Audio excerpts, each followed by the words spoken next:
ৰিজাল্টৰ ডেট একদম নিচে ওচৰ আহি পাই গৈছেগৈ আৰু মুখ্যমন্ত্ৰীয়ে ইয়াৰ ৰিগাৰ্ডিং এটা মন্তব্য দিছে যোনটো বৰকৈ ভাইৰেল হৈছে কি হৈছে গোটেইখিনি কথা ডিসকাস কৰিম লগতে আজি আমি ডিসকাস কৰিব ওলোৱা বিষয়বস্তু এটা হৈছে তোমালোকৰ স্কুটি স্কিমটো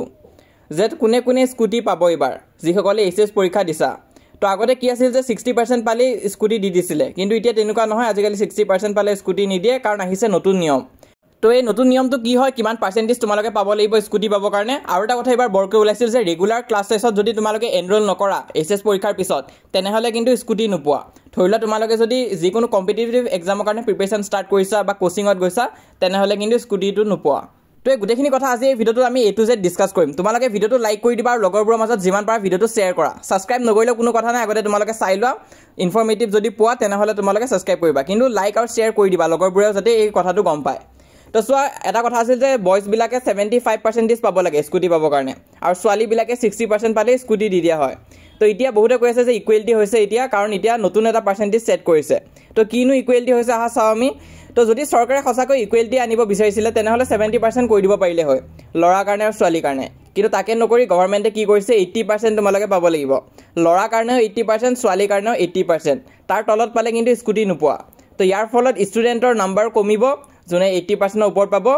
আৰু আলটিমেটলি সৰকাৰৰ পইচা বাচিব তো তাকে বহুতে প্ৰটেষ্টও কৰি আছিল যে এনেকুৱা কৰিব নালাগে কিন্তু হেতু কৰা হৈছে লগতে আৰু এটা কথা যে ৰেগুলাৰ ক্লাছেছত এনৰোল নকৰিলে কিন্তু স্কুটি নাপাবা তো সেই কথাটো বৰকৈ ওলাইছিল মাজতে নিউজ চেনেল বিলাকতো দি আছিল আৰু সিএমএও বহুত কিখন ইন্টাৰভিউত কৈ থৈ দিছিলে যে যিসকলে কোচিংৰ কাৰণে এফৰ্ড কৰিব পাৰে তো সিহঁতক বিনামূলীয়া স্কুটিখন কিয় দিব লাগে যদিও কথাটো অকমান পইণ্ট থকা নিচিনা লাগিছে কিন্তু এটো পিছত কেনসেল কৰি দিয়া হল কাৰণ বহুতো প্ৰটেষ্ট হল বহুতো ষ্টুডেন্টছে কলে যে কিয় এনেকুৱা কৰিছে তাৰছত নিউজ চেনেল বিলাকতো বৰকৈ দিয়া হল তাৰপিছত এদিন হিমন্ত বিশ্ব শৰ্মা ডাঙৰীয়ে টুইট কৰিলে আৰু এই কথাটো উঠাই দিলে যে এবাৰৰ কাৰণে ৰেগুলাৰ ক্লাছেছত এনৰোল নকৰিলেও কিন্তু ষ্টুডেন্ট বিলাকক স্কুটি দিব যদিহে তোমালোকে যোনটো ক্ৰাইটেৰিয়া হয় হেতু মতে পোৱা তো ক্ৰাইটেৰিয়াটো কি হয় তো হেতু আগতে ওলাইছে যে 80% পাব লাগিব তো তোমালোকে যদি 80% ওপৰত পোৱা তেনেহলে সিওৰ হৈ থাকিব পাৰা যে স্কুটি পাবা